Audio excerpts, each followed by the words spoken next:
losing time, I'm fading fast. Paul Espargaro sampai terheran-heran sampai melongo. Saksikan langsung kepuasan dan kejeniusan Mark tampil dengan strategi yang sangat terstruktur. Kuasai sirkuit Balaton Park dan keluar sebagai juara di sprint race. Grab a slippery surface. Ajang MotoGP selalu penuh drama dan kejutan. Namun balapan sprint di sirkuit Balaton Park kali ini terasa seperti panggung pribadi Marc Marquez. Ia tidak hanya menang, tetapi melakukannya dengan cara yang membuat para penonton ternganga dan rivalnya sampai kehabisan kata-kata. Salah satunya adalah Paul Espargaro, yang setelah lomba mengaku benar-benar terheran-heran hingga melongo menyaksikan kecerdikan sekaligus kepuasan Marquez di lintasan. Dengan strategi yang sangat terstruktur, Marquez menguasai jalannya balapan dan akhirnya keluar sebagai juara dengan keunggulan gap mencapai 2,3 detik lebih dari pesaing terdekatnya. Sejak detik pertama, atmosfer di Balaton Park terasa mencekam. Para pembalap bersiap di grid, mesin-mesin meraung keras, penonton bersorak, dan semua mata menunggu detik lampu start padam. Begitu lampu hijau menyala, Marc Marquez langsung melesat bak peluru. Ia tampak sudah menyiapkan strategi start yang begitu matang. Tanpa sedikit pun ragu, Marquez menekan gas penuh, mengambil racing line terbaik, dan mengamankan posisi terdepan menuju tikungan pertama. Namun, drama besar langsung terjadi di belakangnya. Fabio Quartararo yang mencoba menyalip dari sisi dalam justru kehilangan kendali.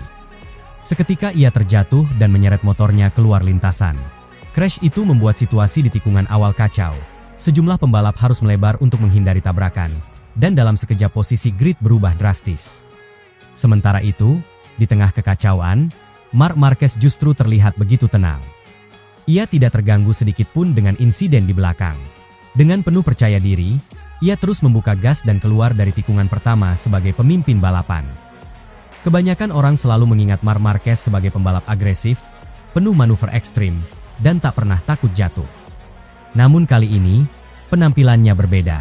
Di Balaton Park, ia menunjukkan sisi lain, cerdas, penuh perhitungan, dan sangat terstruktur. Ia seperti sudah menghafal sirkuit ini di luar kepala, tahu persis di mana harus menekan, di mana harus menghemat ban, dan kapan harus membuka celah untuk menambah gap. Di lap-lap awal, Fabio Di Gia mencoba memberikan tekanan. Ia memanfaatkan slipstream di lintasan lurus panjang Balaton Park, berharap bisa mendekat. Namun Marquez tidak terpancing. Ia tetap menjaga racing line rapi, fokus pada konsistensi waktu putaran, dan secara perlahan mulai membuka jarak. Sektor demi sektor, Marquez menunjukkan kejeniusan strategi. Di sektor teknis dengan kombinasi tikungan cepat dan lambat, ia mampu mempertahankan momentum dengan sangat mulus. Ia tidak pernah kehilangan traksi, tidak terburu-buru, tetapi justru mengatur irama balapan layaknya seorang konduktor orkestra. Menjelang pertengahan sprint race, penonton mulai menyadari sesuatu yang istimewa. Marquez tidak hanya memimpin, tetapi gap waktunya dengan Di Gia terus melebar.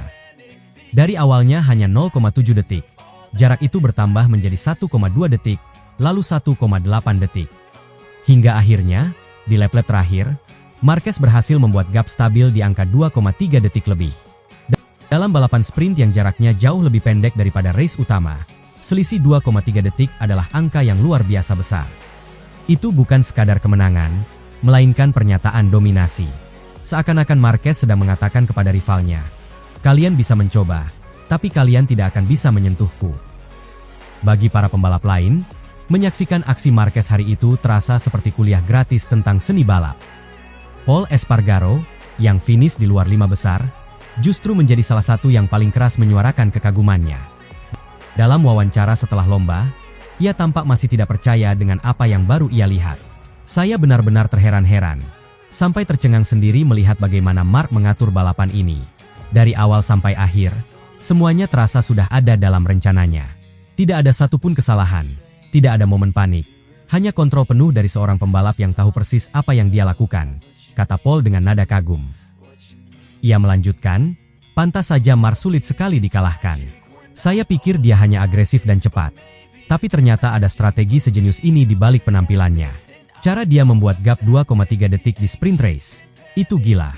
Kami semua di lintasan sudah menggeber motor sekuat tenaga, tapi Marc terlihat santai dan tetap menjauh." Sorak-sorai penonton Balaton Park menggema setiap kali Marquez melewati garis start-finish. Mereka tahu sedang menyaksikan sesuatu yang istimewa. Di pit lane, tim Ducati Lenovo, tempat Marc kini bernaung, tampak berkali-kali bertepuk tangan melihat data di monitor. Instruktur balap dan kru teknis menyadari bahwa sang pembalap Spanyol itu sedang tampil di level berbeda. Sementara itu, rival-rival utamanya hanya bisa mengakui kehebatan lawan.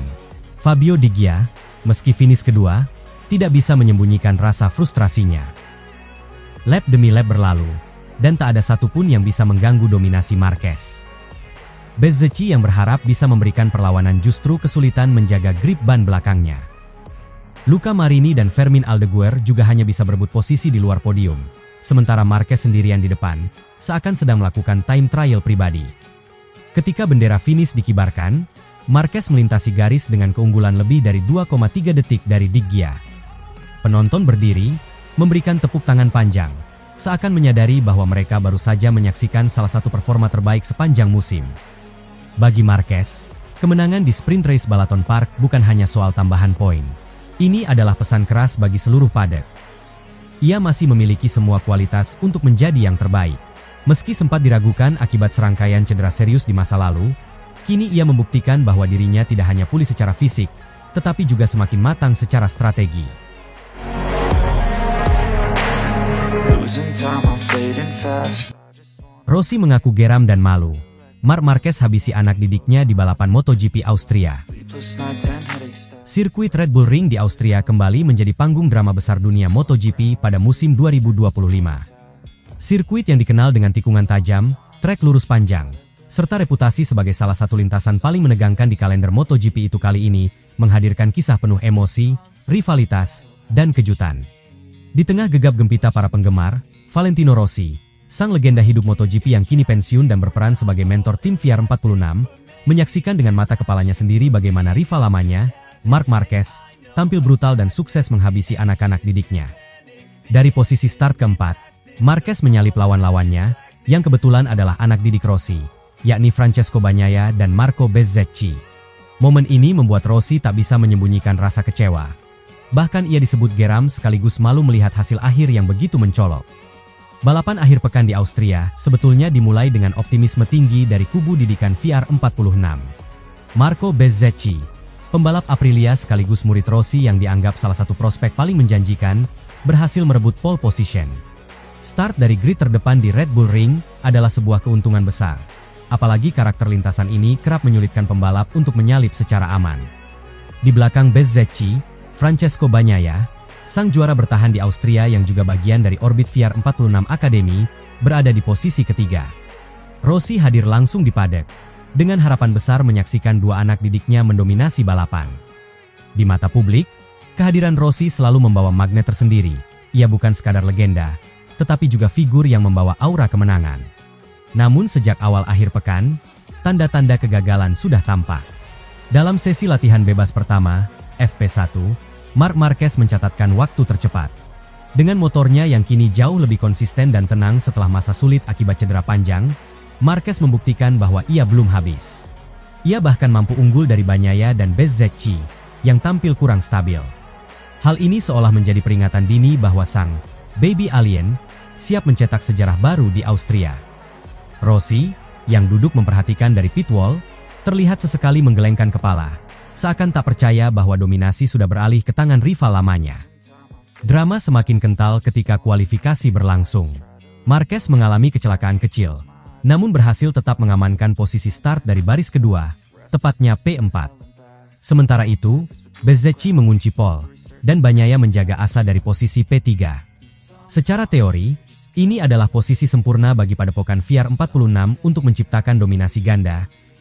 Tapi seperti kata pepatah, teori di atas kertas tidak selalu berjalan sesuai kenyataan di lintasan.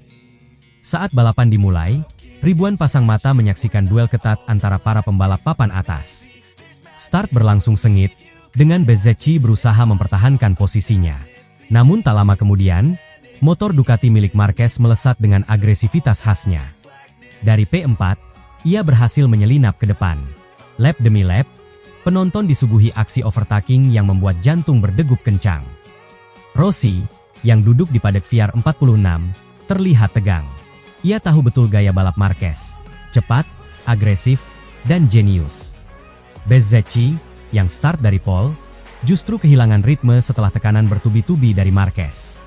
Sementara Bagnaia, yang diharapkan bisa mengimbangi, harus bergulat dengan masalah teknis pada motornya.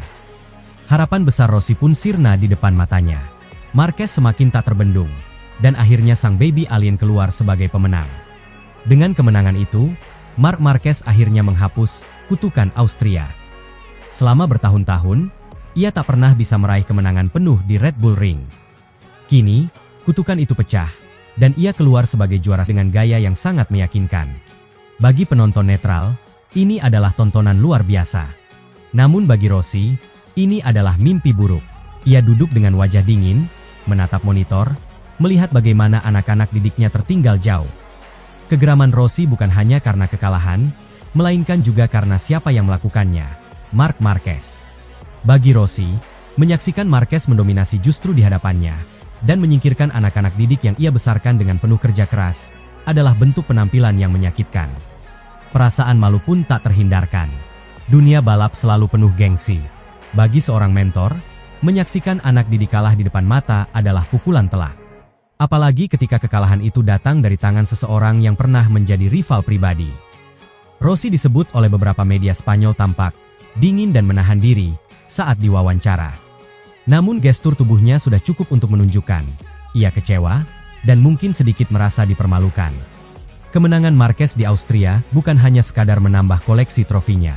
Kemenangan itu juga memupus narasi bahwa Red Bull Ring adalah sirkuit terlarang baginya. Sejak trek ini masuk kalender MotoGP pada 2016, Marquez berkali-kali mencoba, tapi selalu gagal meraih podium tertinggi. Kini, semua stigma itu hilang. Ia resmi merajai Austria, menambah daftar panjang sirkuit yang sudah ia taklukkan.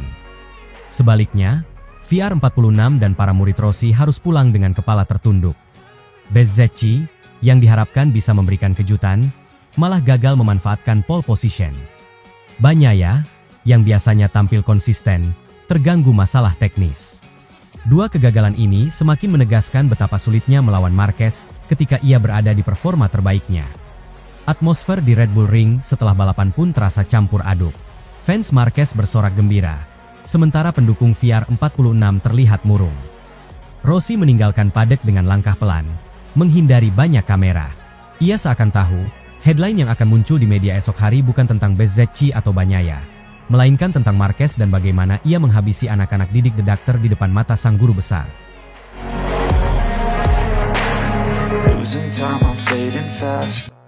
Legenda Ducati, Casey Stoner, saksikan langsung kepuasan Marquez.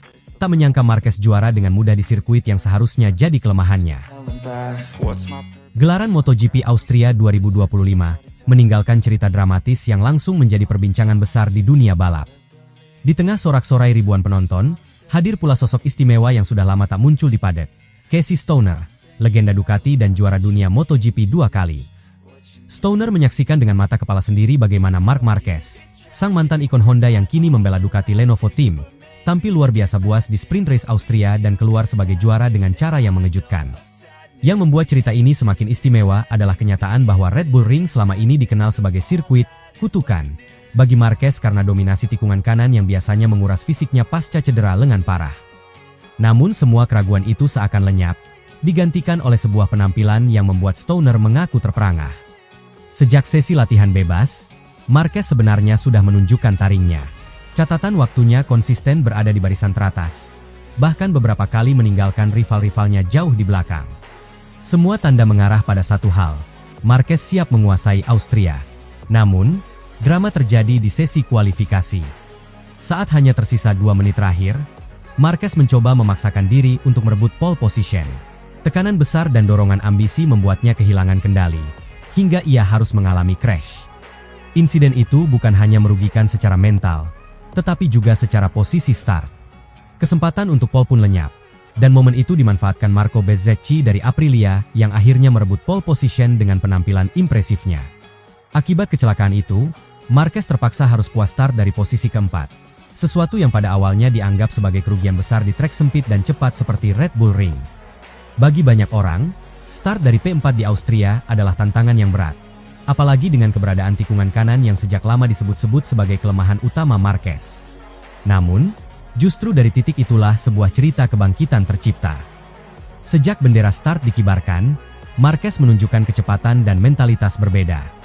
Ia menyalip dengan agresif, menjaga ritme, dan mendominasi jalannya sprint race. Bezzecchi yang memulai dari pole pun tak mampu menghentikan laju Desmosedici GP25 bernomor 93 itu. Semua kejadian di trek membentuk satu narasi. Marquez tak hanya bangkit dari crash di kualifikasi, tapi juga menaklukkan kutukan Red Bull Ring yang dulu sempat menjadi momok baginya.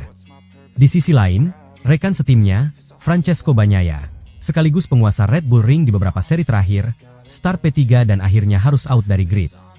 Kini Bagnaia semakin terpuruk dan kekuasaan Red Bull Ring telah berpindah tangan ke Marc Marquez. Casey Stoner yang duduk di padek Ducati tampak jelas merasakan emosi campur aduk. Sang legenda mengaku bahwa ia datang dengan keraguan besar soal bagaimana Marquez bisa beradaptasi penuh dengan motor Ducati, apalagi di sirkuit yang terkenal kejam dengan tikungan kanan. Namun apa yang ia lihat di Austria membuat keraguan itu lenyap seketika. Seusai sprint race, Stoner dengan jujur menyampaikan rasa takjubnya. Ia mengatakan, "Saya tak mengira Marc akan begitu cepat di sini. Red Bull Ring adalah salah satu sirkuit yang paling menuntut secara fisik, tapi dia menaklukkannya dengan cara yang luar biasa. Lengan Marquez pasti sudah hampir 100% pulih, dan performanya benar-benar mengejutkan." Kata-kata itu datang bukan dari sembarang orang, melainkan dari seorang juara dunia yang tahu betul betapa sulitnya menaklukkan sirkuit semacam Austria. Stoner menambahkan bahwa performa Marquez di musim ini bisa jadi adalah yang terbaik sepanjang karirnya. Menurutnya, kehebatan Marquez bukan hanya soal motor Ducati yang memang dikenal kompetitif, melainkan juga tentang kemampuan luar biasa sang pembalap dalam memaksimalkan potensi motor. Di era modern MotoGP yang serba elektronik dan penuh batasan, Marquez masih mampu menunjukkan kepuasan alami yang tidak bisa ditiru pembalap lain. Dengan gaya khasnya yang agresif, ia menemukan cara untuk tetap menjadi pembalap paling istimewa di grid. Sekarang, menang melawan Marc akan menjadi sangat sulit, lanjut Stoner. Kalimat itu seolah menjadi kesimpulan bahwa kehadiran Marquez di Ducati telah mengubah peta persaingan secara drastis. Atmosfer di Red Bull Ring saat itu benar-benar mencerminkan keistimewaan momen. Para penonton bersorak kegirangan menyaksikan Marquez mengibarkan bendera Ducati di podium, sementara kamera menyorot ekspresi Stoner yang penuh kekaguman. Ada kesan seolah Stoner melihat dirinya sendiri dalam sosok Marquez. Dua pembalap dengan gaya buas, dua juara dunia dengan mental baja, dan dua ikon Ducati yang berhasil menaklukkan rintangan. Perbedaannya, jika Stoner dulu menulis sejarah dengan menjadi juara dunia pertama Ducati pada 2007, maka Marquez kini sedang menulis babak baru yang tak kalah dramatis dengan membuktikan bahwa bahkan sirkuit kutukan pun bisa ditaklukkan. Bagi Ducati, hasil di Austria adalah simbol bahwa mereka kini benar-benar berada di puncak dunia MotoGP. Mereka memiliki deretan pembalap hebat, tetapi Marquez menawarkan sesuatu yang berbeda, kombinasi pengalaman, bakat, mentalitas juara, dan keberanian mengambil risiko. Crash di kualifikasi yang sempat membuatnya harus start P4 justru menjadi cerita pembuka dari sebuah kemenangan heroik. Alih-alih terpuruk, Marquez menjadikannya bahan bakar untuk tampil lebih buas di balapan. Itulah yang membuat Casey Stoner, yang biasanya dikenal kritis, kali ini hanya bisa mengangguk kagum. Pada akhirnya, sprint race Austria 2025 bukan hanya tentang siapa yang finish pertama, melainkan tentang simbol kebangkitan. Itu adalah kisah seorang Marquez yang bangkit dari keterpurukan cedera, membuktikan bahwa dirinya masih raja, dan melakukannya di sirkuit yang selama ini dianggap mustahil baginya. Dan di sisi lain, itu juga adalah kisah seorang legenda bernama Casey Stoner yang menyaksikan langsung lahirnya babak baru sejarah Ducati. Austria kini tercatat sebagai momen pertemuan dua era. Masa lalu emas Ducati bersama Stoner, dan masa kini penuh kejayaan bersama Marquez.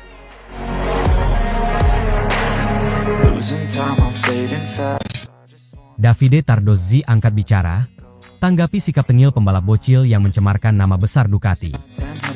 Dominasi Marc Marquez di musim 2025 dari seri GP Thailand hingga GP Brno, bukan hanya menjadi bukti nyata kebangkitannya bersama Ducati Lenovo, tetapi juga menjadi pemicu polemik besar yang mengguncang dunia MotoGP. Beberapa pekan yang lalu, setelah Marc Marquez mendominasi dan menyapu bersih semua sesi balapan di sirkuit Sachsenring, hasil tersebut seharusnya menjadi fokus utama atas keberhasilannya. Namun, di balik kemenangan tersebut, komentar pedas dari pembalap muda KTM, Pedro Acosta, yang menyindir strategi Ducati dan menyebut Marquez sebagai penghalang pengembangan motor, justru memicu babak baru dalam drama MotoGP musim ini. Dalam sebuah acara televisi olahraga di Spanyol, Acosta secara terang-terangan menyebut bahwa Ducati sedang menuju kehancuran jika sepenuhnya bergantung pada Marquez untuk mengembangkan motor mereka. Bahkan, Ia menyindir bahwa motor Desmosedici GP25 seperti dirancang khusus hanya untuk Marquez, dan bahwa pembalap Ducati lainnya hanya sekadar pelengkap kalender. Komentar itu sontak menjadi viral di berbagai media olahraga Eropa dan memperkeruh suasana padek. Kritik tersebut tidak hanya menohok Marquez sebagai individu, tetapi juga menyerang integritas dan arah kebijakan teknis Ducati. Tak pelak, pernyataan tersebut pun mengundang reaksi keras dari Davide Tardozzi, tim manajer Ducati Lenovo, yang merasa bahwa timnya telah dilecehkan secara terbuka. Saat ditanya dalam wawancara usai GP Brno minggu lalu mengenai nyinyiran Acosta untuk Marquez dan Ducati, Tardozzi tak bisa menyembunyikan kekesalannya. Dengan nada tegas dan ekspresi serius, ia membalas sindiran Acosta dengan pernyataan keras, menyebut komentar sang pembalap KTM sebagai bentuk arogansi yang tidak pada tempatnya. Tardozzi menyatakan bahwa Ducati bukan tim bodoh, dan keputusan merekrut Marquez adalah hasil analisis teknis mendalam, bukan keputusan emosional atau populer. Kami tidak sembarangan memilih pembalap. Marc Marquez adalah seorang juara dunia, dengan pengalaman luar biasa dan insting yang tidak dimiliki banyak pembalap. Menyebut Ducati akan gagal karena memilihnya adalah penghinaan terhadap kerja keras seluruh tim teknis kami, ujarnya lantang. Lebih jauh, Tardozzi mengkritik cara Acosta menyampaikan opininya di media, menyebutnya tidak etis dan tidak profesional. Ia menegaskan bahwa pihak luar seharusnya tidak ikut campur dalam strategi internal tim lain. Kami tidak pernah mengomentari cara kerja tim rival, apalagi menyerang pembalap mereka. Jika seorang pembalap dari tim lain merasa berhak mengkritisi arah pengembangan kami, maka dia sebaiknya berkaca dulu pada performanya sendiri. Di Sachsenring, Marc menyelesaikan semua sesi dengan dominasi total. Sedangkan Pedro, dia bahkan tidak finish di balapan utama. Sindir Tardozzi, menyentil kegagalan Acosta yang terjatuh saat mencoba mengikuti ritme Marquez. Namun kontroversi tak berhenti di situ. Di balik layar, berkembang isu panas bahwa pernyataan Acosta bukan muncul dari inisiatif pribadi semata, melainkan merupakan bagian dari agenda yang lebih besar. Sejumlah media Spanyol dan Italia mulai mengangkat rumor keterlibatan Valentino Rossi dalam membentuk opini Acosta. Rossi, legenda hidup MotoGP dan pemilik tim VR46 Racing Team, dikabarkan tengah merancang langkah strategis untuk menghentikan dominasi Marquez, yang musim ini kembali menjadi pusat perhatian dunia balap. Bahkan, isu beredar bahwa Rossi sudah membuka komunikasi dengan Acosta untuk membawanya ke VR46 pada musim depan, menjadikannya senjata utama dalam operasi rahasia menghentikan Marquez.